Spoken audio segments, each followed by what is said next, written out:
Y el tercer punto de superioridad de Jesucristo sobre Moisés es que Cristo provee un mejor sacrificio que Moisés. El sacrificio de Jesucristo fue vastamente superior a todos los sacrificios combinados del Antiguo Testamento.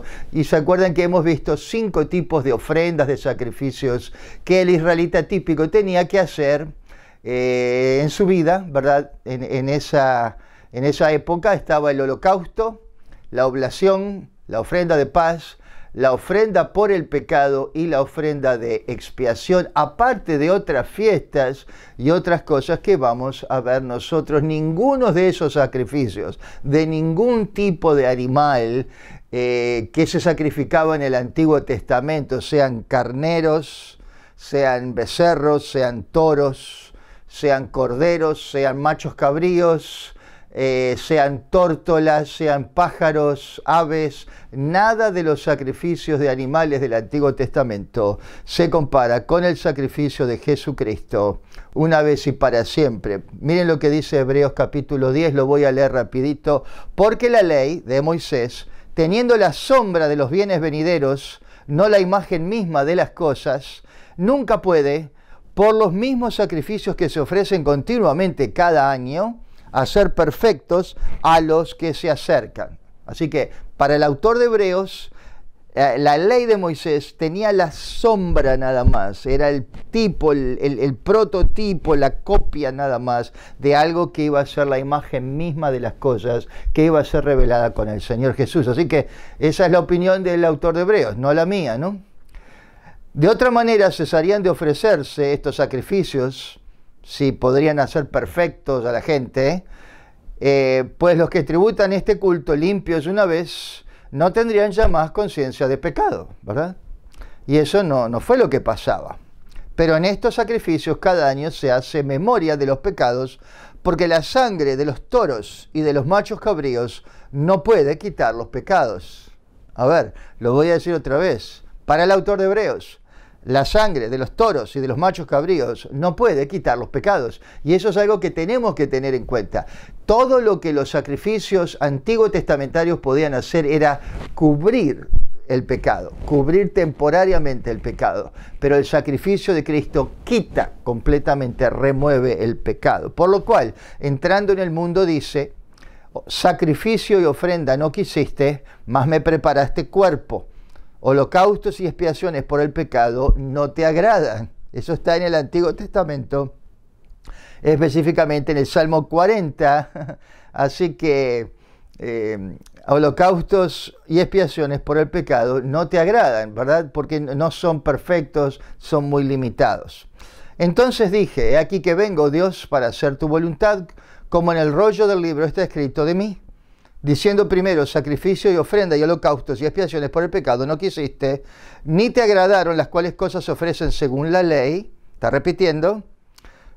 Y diciendo luego, he aquí que vengo, Dios, para hacer tu voluntad, quita lo primero para establecer lo último. Otra vez, quita lo primero, la copia, la sombra, para establecer esto último. La imagen, la sustancia, lo real, etc. ¿Okay? Y está citando, hay varios versículos del Antiguo Testamento que no tenemos tiempos de repasar.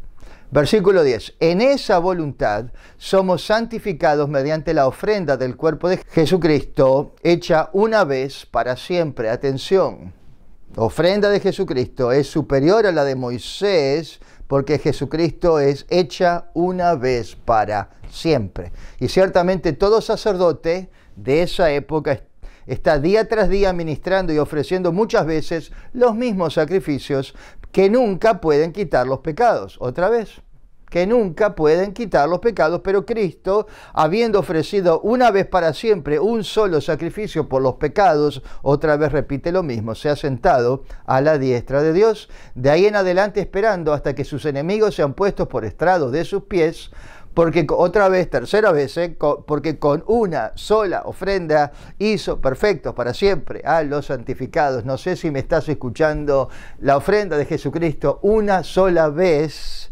hizo perfectos para siempre a los santificados. ¿En qué sentido somos perfectos? Somos perfectos en cuanto a acceso a Dios. Posicionalmente somos vistos por Dios como perfectos porque nos ve a través de su Hijo, ¿verdad? Y estamos en proceso también de perfección en la parte de la santificación.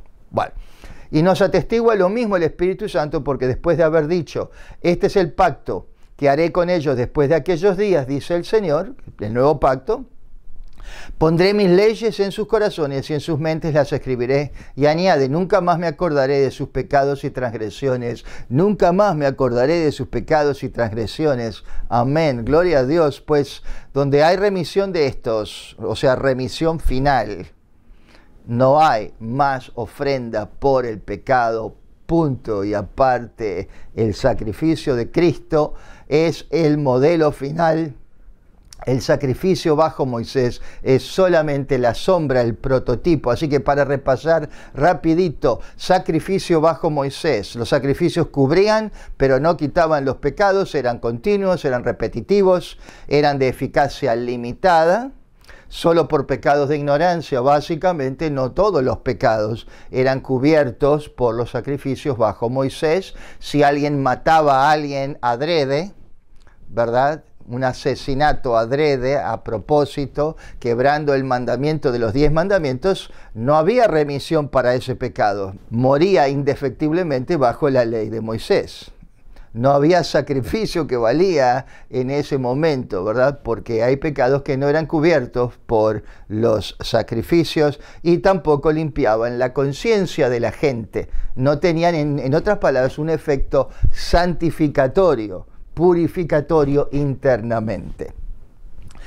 Comparado con el sacrificio de Cristo, quita el pecado, no solamente lo cubre, una sola vez y para siempre, es de eficacia ilimitada, remueve la culpa de la conciencia, o sea, tiene efectos internos para todo tipo de pecado, ¿verdad? Pasado, presente, futuro, limpia la conciencia. Obviamente el sacrificio de Jesucristo nos conviene que versus el sacrificio del Antiguo Testamento.